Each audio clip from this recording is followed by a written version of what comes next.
जय हिंद मित्रों, जैसे कि हम लोग स्कंदगुप्त नाटक लेकर चल रहे हैं और आपने पिछले भाग में देखा दृश्य 5 तक ये हुआ कि कुमार गुप्त हैं उनको तो ये लोग भट्टारक और पुरुगुप्त की चालबाजी ने उन्हें समय से पहले ही मार दिया और पुरुगुप्त गद्दी पे बैठ गए और साथ ही साथ महाबलाधिकृत और जितने भी थे उनके सेवक थे, साम्राज्य के स्वामी भक्त सेवक, उन लोगों ने खुद ही पूरा भोग कर अपना हत्या कर लिया, क्योंकि बंदी बनने से अच्छा उनको लगा कि स्वामी भक्ति के तहत हम किसी के अधिकार में क्यों जाएं, तो उन्होंने खुद ही ये कर लिया और इस तरीके से यहाँ पे समाप्त हो गया था। आज दृश्य 6 है। दृश्य 6 में आप देखते हैं कि नागर प्रांत के पथ में मुदगल, अब नागर प्रांत के पथ में मुदगल प्रवेश करके किसी के सम्मान सहित निमंत्रण देने पर, बात क्या चल रही है, प्रवेश करते किसी के सम्मान सहित निमंत्रण देने पर पवित्रता से हाथ पैर धोकर चौके पर बैठ जाना दूसरी बात है, और भटकते थकते उछलते कूदते ठोकर खाते और लुढ़कते हाथ पैर की पूजा करते हुए मार्ग चलना एक अलग बात है। कहाँ हम और कहाँ ये दौड़, कुसुमपुरी से आवंती और आवंती से मूल स्थान। इस बार की आज्ञा का तो पालन करता हूँ, परंतु यदि तथापि पुनश्च फिर भी ऐसी आज्ञा मिली कि इस ब्राह्मण ने साष्टांग प्रणाम किया, अच्छा इस वृक्ष की छाया में बैठकर विचार कर लो कि सैकड़ों योजन लौट चलना अच्छा है कि थोड़ा और चलकर काम कर लेना। गठरी रख कर बैठे बैठे ऊगने लगते हैं। उतने में मातृगुप्त का प्रवेश, ये मातृगुप्त यानी कवि कालिदास कश्मीर के जो शासक तो इसी रूप में वो भी प्रवेश करते हैं। वो कहते हैं मुझे तो युवराज ने मूल स्थान की परिस्थिति संभालने के लिए भेजा है। देखता हूँ कि ये मुदगल भी यहाँ आ पहुँचा है, चले इसे कुछ तंग करे, थोड़ा मनोविनोद ही सही। अब इन दोनों लोगों की थोड़ी वार्तालाप होती है। कपड़े से मुँह छिपाए गठरी खींचकर चलता है मुदगल। उठकर ठहरो भाई, हमारे जैसे साधारण लोग अपनी गठरी आप ही ढोते हैं, तुम कष्ट ना करो। मातृगुप्त चक्कर काटता है, मुदगल पीछे पीछे दौड़ता है। मातृगुप्त दूर खड़ा होकर अब आगे बढ़े कि तुम्हारी टांग टूटी। मुदगल, अपनी गठरी बचाने में टांग टूटना बुरा नहीं है, अब शकुन नहीं। तुम ये न समझना कि हम दूर चलते चलते थक गए, तुम्हारा पीछा नहीं छूटेगा। हम ब्राह्मण हैं, हमसे शास्त्रार्थ कर लो, डंडा न दिखाओ। हाँ, मेरी गठरी जो तुम लेते हो इसमें कौन सा न्याय है बोलो। मातृगुप्त, न्याय? तब तो तुम आप तो वाक्य मानते हो। मुदगल, अच्छा तो तर्कशास्त्र लगाना पड़ेगा क्या? मातृगुप्त, हाँ, तुमने गीता तो पढ़ी होगी ब्राह्मणों। मुदगल, हाँ बिल्कुल पढ़ी है, ब्राह्मण और गीता ना पढ़े ऐसा कैसे पॉसिबल है? मातृगुप्त, उसमें लिखा है। तो ये कहते हैं कि जब गीता पढ़े हो तो बताओ, उसमें तो लिखा है नत्वे वहाँ हम जातु नशाओ न त्वम नेमे है, न हम है ना तुम है, न ये वस्तु है ना तुम्हारी है ना हमारी है, फिर इस छोटी सी गठरी के लिए इतना झगड़ा क्यों? मुदगल, ओह तुम समझे नहीं। मातृगुप्त, क्या? मुदगल, गीता सुनने के बाद क्या हुआ? मातृगुप्त, महाभारत। मातृगुप्त कहते हैं कि गीता सुनने के बाद महाभारत हुआ। मुदगल कहते हैं तब भैया इस गठरी के लिए महाभारत का एक लघु संस्करण हो जाना आवश्यक है। गठरी में हाथ लगाया कि डंडा तानते हुए लगा। मातृगुप्त, मुदगल डंडा मत तानो, मैं वैसा मूर्ख नहीं कि सुचग्रम भाग के लिए दूध और मधु से बना हुआ रक्त एक बूंद भी गिराऊं। गठरी देता है। मुदगल, अरे कौन? मातृगुप्त नेपथ्य का कोलाहल सुनते, हाँ मुदगल, इधर तो सको और हुडों की सम्मिलित सेना घोर आतंक फैला रही है। चारों ओर विप्लव का साम्राज्य, निरीह भारतीयों की घोर दुर्दशा है। मुदगल, और मैं महादेवी का संदेश लेकर अवंती गया। इन्होंने कहा और मैं महादेवी का संदेश लेकर अवंती गया। वहाँ युवराज नहीं थे। बलाधिकृत परदत्त की आज्ञा हुई कि महाराज पुत्र गोविंद गुप्त को जिस तरह हो खोज निकालो। यह तो विकट समस्या है, हम लोग क्या कर सकते हैं? अभी इनके बारे में कह रहे गोविंद गुप्त जो थे वो कुमार गुप्त के भाई थे, छोटे भाई। मातृगुप्त ने कहा कुछ नहीं, केवल भगवान से प्रार्थना है, साम्राज्य में कोई सुनने वाला नहीं है, अकेले युवराज स्कंदगुप्त क्या कर लेंगे? मुदगल, परंतु भाई हम ईश्वर होते तो इन मनुष्यों को कोई भी प्रार्थना सुनते ही नहीं, इनको हर काम में हमारी आवश्यकता पड़ती, मैं तो घबरा जाता, भला वो तो कुछ सुनते भी हैं। मातृगुप्त, नहीं मुदगल, निरीह प्रजा का नाश देखा नहीं जाता। क्या इनकी उत्पत्ति का यही उद्देश्य था कि इनका जीवन केवल चींटियों के समान किसी के प्रति हिंसा पूर्ण करने के लिए? देखो वो दूर पर बधे हुए नागरिक और उन पर हूड़ों की नृशंसता। ओह मुदगल, अरे हाय रे बाप।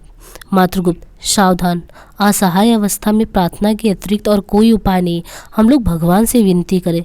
दोनों उतरोगे मतलब दोनों कहते उतरोगे अब क्या भूभार, बार बार क्यों नहीं कह रहा था, मतलब बोल रहे हैं कि बार बार क्यों कह रखा था लूंगा मैं अवतार, उमड़ रहा है इस भूतल पर दुख का पारावार।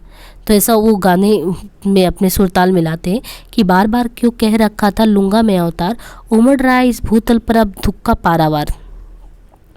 बाड़ो लिलिहान जिहा का करता विस्तार, प्रलय पयोधर बरस रहे हैं रक्त अश्रु की धार। मानवता में राक्षसत्व का अब है पूर्ण प्रचार, पड़ा नहीं कोनों में अब तक क्या क्या क्या ये हाहाकार। सावधान हो अब तुम जानो मैं तो चुका पुकार। बंदियों के साथ हूड़े सैनिकों का इतने में, जैसे ये लोग गा रहे हैं उतने में क्या होता है, बंदी बनाए हुए हूड़ सैनिकों का प्रवेश होता है। हूड़, चुप रहो, क्या गाना गाते हो तुम लोग। मुदगल, हे भीख मांगता हूँ, गीत गाता हूँ, आप भी कुछ दे दीजिए। तो मुदगल कहता है कि हे गाना गा रहा हूँ, भीख मांगता हूँ, अगर आपको देना हो दया रही तो मुझे दे दो। अब ये हूड़ के सैनिक है ना, ये खुद बंदी बनाए थे, इनको दान कहाँ से देंगे, उनको तो और क्रोध आएगा। हूड़ धक्का देते हुए, चल एक और खड़ा हो जा।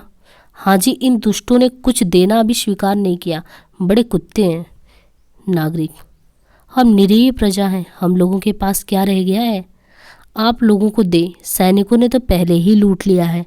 हूड़ सेनापति, तुम लोग बातें खूब बनाते हो, अपना छिपा हुआ धन देकर प्राण बचाना चाहते हो तो शीघ्रता करो, नहीं तो गर्म किए हुए लोहे प्रस्तुत है, कोड़े और तेल में तर कपड़े भी हैं, उस कष्ट का स्मरण करो। नागरिक, प्राण तो तुम्हारे हाथों में है, जब चाहे ले लो। हूड़ सेनापति कोड़े से मारने लगता, वो नागरिक जो होते हैं जिनको पकड़ के लाया होता बंदी बना के, उनको मारने लगते। उसे तो लेंगे ही, पर धन कहाँ है। नागरिक, नहीं ये निर्दय, मतलब वो कहते हैं नहीं ये निर्दय हत्यारे, कह दिया कि मेरे पास धन नहीं है, तब क्यों ज़बरदस्ती कर रहे हो। हूड़ सेनापति, इन बालकों को तेल से भीगा हुआ कपड़ा डालकर जलाओ और स्त्रियों को गर्म लोहे से दाग दो। स्त्रियाँ कहती हे नाथ, हमारे निर्बलों के बल कहाँ हो, हमारे दीन के संबल कहाँ हो। नहीं हो नाम ही बस नाम है क्या, सुना केवल यहाँ हो ये यहाँ हो। पुकारा जब किसी ने तब सुना था, भला विश्वास ही हमको कहाँ हो। स्त्रियों को पकड़कर हूड़ खींचने लगते हैं। मातृगुप्त, हे प्रभु हमें विश्वास दो, अपना बना लो, सदा स्वच्छंद हो चाहे जहाँ हो। इन निरीहों के लिए प्राण उत्सर्ग करना धर्म है, कायर स्त्रियों पर ये अत्याचार कर रहे हैं। तलवार से बंधन काटता है लपकते हुए एक सन्यासी का प्रवेश। उतने में एक सन्यासी प्रवेश करता है। सन्यासी, साधु भीत संभल कर खड़े हो जाओ, भगवान पर विश्वास करके खड़े हो जाओ। मुदगल पहचानता हुआ, जय हो महाराज पुत्र गोविंद। अभी देखिए इतने में कौन प्रवेश करता है। मुदगल पहचानता हुआ, जय हो महाराज पुत्र गोविंद गुप्त की जय हो। सब उत्साहित होकर भिड़ जाते हैं, हूड़ सैनिक भागने लगते हैं। इतने में गोविंद गुप्त, अच्छा मुदगल तुम यहाँ कैसे, और युवक तुम कौन हो। मातृगुप्त, युवराज स्कंद गुप्त का अनुचर हो। मुदगल, वीर पुंगव, इतने दिनों पर दर्शन भी हुआ तो इस वेश में हुआ। गोविंद गुप्त कहते, क्या कहूँ मुदगल, स्कंद कहाँ है। मातृगुप्त कहते, उज्जैनी में। गोविंद गुप्त, अच्छा है, सुरक्षित है, चलो दुर्ग में हमारी सेना पहुंच चुकी है, वहां विश्राम करो, यहाँ का प्रबंध करके हमको शीघ्र आवश्यक काम से मालो जाना है। अब हूड़ों के आतंक का डर नहीं रहा। सब जय हो महाराज पुत्र गोविंद गुप्त करते हैं। और गोविंद गुप्त पुष्यमित्रों के युद्ध का क्या परिणाम हुआ, तो मातृगुप्त कहते हैं विजय हुई। गोविंद गुप्त और मालो का क्या परिणाम हुआ। मुदगल कहते युवराज थोड़ी सेना लेकर बंधु वर्मा की सहायता के लिए गए हैं, मतलब वो मालो से बुलाया गया था ना, तो युवराज थोड़ी सी सेना लेकर ये हो कि मालो की तरफ प्रस्थान किए। गोविंद गुप्त कहते हैं ऊपर देखकर वीर पुत्र है स्कंद, आकाश के देवता और पृथ्वी की लक्ष्मी तुम्हारी रक्षा करे, आर्य साम्राज्य की तुम ही एकमात्र भरोसा हो। मुदगल, तब महाराज पुत्र बड़ी भूख लगी है, प्राण बचते ही भूख का धावा हो गया, शीघ्र रक्षा कीजिए। गोविंद गुप्त, हाँ हाँ सब लोग चलो, सब जाने लगते हैं। दृश्य 7वां आता है। अब ये दृश्य कहाँ का है, अवंती के दुर्ग में देवसेना है, विजय है, जयमाला है। यहाँ पे क्या हो रहा है, अवंती का दुर्ग है, वहाँ पे देवसेना है जो नायिका भी है और स्कंदगुप्त से प्रेम भी करती हैं। विजया है, एक सेठनी की ऐसी पुत्री होती है उसी जहाँ पे रहते हैं मालो में, और जयमाला इनकी भाभी है देवसेना की। विजया कहती है विजय किसकी होगी कौन जानता है। जयमाला, तुमको केवल अपने धन की रक्षा का इतना ध्यान है। देवसेना, और देश के मान का, स्त्रियों की प्रतिष्ठा का, बच्चों की क्षमा का कुछ नहीं। विजया संकुचित होकर, नहीं मेरा अभिप्राय ये नहीं था। जयमाला, परंतु एक उपाय है। विजया, वो क्या है। जयमाला रक्षा का निश्चित उपाय। देवसेना देवसेना कहती तुम्हारे पिता ने तो उस समय नहीं माना, ना सुना, नहीं तो आज इस भय का अवसर ही नहीं आता। जयमाला तुम्हारी अपार धनराशि में से एक क्षुद्र अंश वही यदि इन धन लोलुप श्रृंगालों को दे दिया जाता तो। विजया किंतु इस प्रकार अर्थ देकर विजय खरीदना तो देश की वीरता के प्रतिकूल है ना। जयमाला ठहरो, कोई आ रहा है। उतने में बंधु वर्मा यानी जयमाला के पति होते बंधु वर्मा वो प्रवेश करते हैं। बंधु वर्मा प्रिय, अभी तक युवराज का कोई संदेश नहीं मिला। संभवतः शकों और हुड़ों की सम्मिलित वाहिनी से आज दूर की रक्षा नहीं कर पाऊंगा मैं। जयमाला नाथ, तब क्या मुझे स्कंदगुप्त का अभिनय करना होगा? क्या मालवेश को दूसरे की सहायता पर ही राज्य करने का साहस हुआ था? जाओ प्रभु, सेना लेकर सिंह विक्रम से शत्रु पर टूट पड़ो, दुर्ग रक्षा का भार मैं ले लेती हूँ। विजया महाराज, ये केवल वाचलता है। अब ये विजया इसका देखिएगा, इसको खुद बहुत ज़्यादा अंदर से शक्ति नहीं है, डर नहीं है। ये तो ऐसी है नहीं कि राजपूतनी टाइप में बात करें, इसको बस अपने धन से मतलब था। और उसने कभी सोचा भी नहीं थी कि स्त्रियां इस तरीके से है ना सामने से फ्रंट वॉरियर बन के लड़ सकती हैं, ऐसा कुछ भी कभी कल्पना भी नहीं किया था। उसने कहा ये जो देवमाला बोल रही है ना, बंधु वर्मा से कहती ये सिर्फ वाचलता है, ये क्या रक्षा करेंगी? दुर्ग रक्षा का भार सुयोग्य सेनापति पर होना चाहिए, इन पे थोड़ी होना चाहिए। बंधु वर्मा घबराओ मत श्रेष्ठी कन्या। जयमाला स्वर्ण रत्न की चमक देखने वाली आंखें बिजली सी तलवारों के तेज को कब सह सकती है? अब देखिए इन्होंने भी ताना मार दिया इनको कि स्वर्ण रत्न यानी उस श्रेष्ठी थी, तो स्वर्ण रत्न की चमक देखने वाली आंखें बिजली सी तलवारों के तेज को कब सह सकती है? श्रेष्ठी कन्या, हम छत्राणियाँ हैं, चिर संगनी खड़ग लता का हम लोगों से चिर स्नेह है। बंधु वर्मा प्रिय, शरणागत और विपन्न की मर्यादा रखनी चाहिए। उन्होंने कहा शरणागत यानी वो शरणागत ही थी, आई थी इन लोग के संरक्षण में। तो प्रिय ने कहा कि उन्होंने कहा बंधु वर्मा कि प्रिय शरणागत और विपन्न की मर्यादा रखनी चाहिए। अच्छा दुर्ग का तो नहीं, अंतपुर का भार तुम्हारे ऊपर है। देवसेना भैया आप निश्चिंत रहिए। अब देखिए इनकी जो बहन है देवसेना, भाभी ने तो संभाल ही लिया कमान। देवसेना ने भी कहा भैया आप निश्चिंत रहिए। बंधु वर्मा भीम दुर्ग का निरीक्षण करेगा। भीम इनका छोटा भाई होता है, तो ये कहा कि भीम दुर्ग का निरीक्षण करेगा, मैं जाता हूँ। विजया भयानक युद्ध समीप जान पड़ता, क्यों राजकुमारी? देवसेना तुम बीड़ा ले लो तो मैं गाना गाऊँ। विजया हंसी मत करो राजकुमारी। जयमाला बुरा क्या है इसमें? विजया कहती है युद्ध और गान, मतलब एक तरफ युद्ध होने वाला एक तरफ गाना सूझ रहा है आपको। जयमाला कहती है, अब जयमाला इनको डेफिनेशन बताती कि युद्ध क्या है। एक तरीके से हम छत्राणियों के लिए या हम जो मतलब फ्रंट पे जाके लड़ने वाले हम लोग युद्ध को भी एक गान की तरह लेते हैं, एक उत्सव की बात लेते हैं।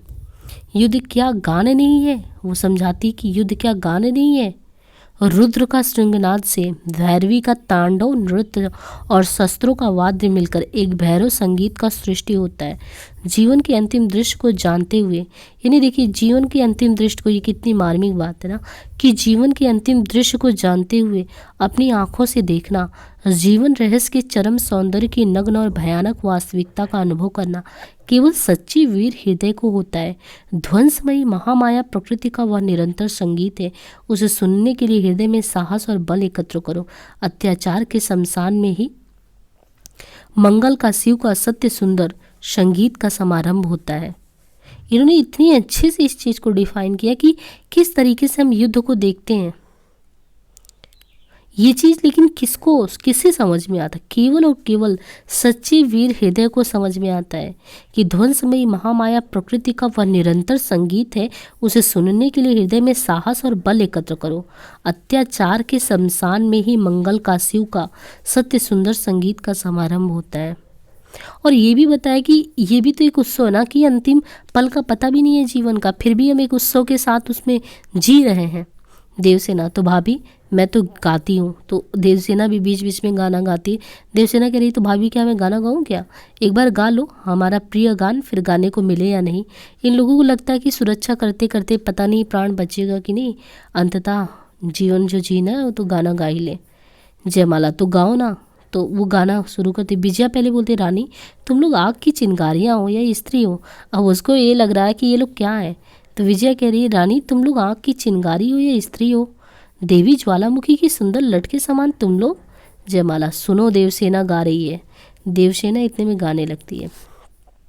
उगाती भरा नैनों में मन में रूप, किसी छलिया का अमल अनूप, जल थल मारुत व्योम में जो छाया है सबोर, खोज खोज कर खो गई मैं पागल प्रेम विभोर, भोग से भरा हुआ ये कूप, भरा नैनों में मन में है ये रूप। धमनी की तंत्री बजी तू रहा लगाए कान, बलिहारी में कौन तू है मेरा जीवन प्राण, खेलता जैसे छाया धूप, भरा नैनों में मन में रूप। सहसा इतने में जब वो गा ही रहती है तो एक छोटा वाला भाई भीमवर्मा वहाँ पे प्रवेश करता है। भीमवर्मा कहता है, भाभी दुर्ग का द्वार टूट चुका है, हम अंतापुर के बाहरी द्वार पर हैं, अब तुम लोग प्रस्तुत रहना। जयमाला, उनका क्या समाचार है। भीमवर्मा, अभी कुछ नहीं मिला। गृह संकट में उन्होंने शत्रुओं को रोका था, परंतु दूसरी शत्रु सेना गुप्त मार्ग से आ गई है। मैं जाता हूँ, सावधान। वो जाता है। नेपथ्य में कोलाहल, भयानक शब्द सुनाई देते हैं। विजया कहती, महारानी किसी सुरक्षित स्थान में निकल चलिए। जयमाला छुरी निकालकर, रक्षा करने वाली तो पास है, डर क्या क्यों देवसेना। देवसेना, भाभी सृष्टि कन्या के पास नहीं है, उन्हें भी दे दो। विजया, ना ना ना, मैं लेकर क्या करूँगी तलवार, भयानक। देवसेना, इतनी सुंदर वस्तु क्या कलेजे में रख लेने योग्य नहीं है। विजया, धड़ाके का शब्द सुनकर, ओह तुम लोग बड़े निर्दयी किस्म के हो। जयमाला, जाओ एक और छिपकर तुम खड़ी हो जाओ। रक्त से लथपथ उसी में भीमवर्मा आते हैं, यानी उनके छोटे वाले भाई देवसेना के, और रक्त से लथपथ भीमवर्मा का प्रवेश होता है। भीमवर्मा कहते हैं, भाभी रक्षा ना हो सकी, अब तो मैं जाता हूँ। वीरों के वर्णीय सम्मान को अवश्य प्राप्त करूँगा, परंतु जयमाला, हम लोगों की चिंता ना करो वीर। स्त्रियों की, ब्राह्मणों की, पीड़ितों और अनाथों की रक्षा में प्राण विसर्जन करना क्षत्रियों का धर्म है। एक प्रकार की ज्वाला अपनी तलवार से फैला दो, भैरव की श्रृंगनाद के समान प्रबल हुंकार से शत्रु का हृदय कपा दो। वीर बढ़ो, गिरोगे तो मध्याह्न के भीषण सूर्य के भांति चमकोगे। आगे पीछे सर्वत्र आलोक और उज्ज्वलता रहेगा।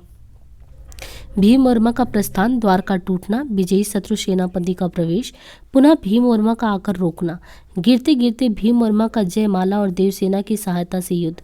सहसा स्कंदगुप्त, उतने में सहसा कौन आता है, स्कंदगुप्त का सैनिकों के साथ प्रवेश होता है। युवराज स्कंदगुप्त की जय का घोष होने लगता है। शक और हूड़ स्तंभित होने लगते हैं। स्कंदगुप्त कहते हैं, ठहरो देवियों, स्कंद के जीवित रहते स्त्रियों को शस्त्र नहीं चलाना पड़ेगा। युद्ध शत्रु पराजित और बंदी होते हैं। विजया झांक कर, आहा कैसी भयानक और सुंदर मूर्ति है। वो तो पर्दे से छिपकर देख रही है कैसी मूर्ति है। स्कंदगुप्त विजया को देखकर, ये कौन है, पटाक्षेप। तो वो भी देख लेता है। इसके बाद देखिए कि द्वितीय अंक शुरुआत होता है। बाकी नेक्स्ट पार्ट में लेके चलते हैं। धन्यवाद।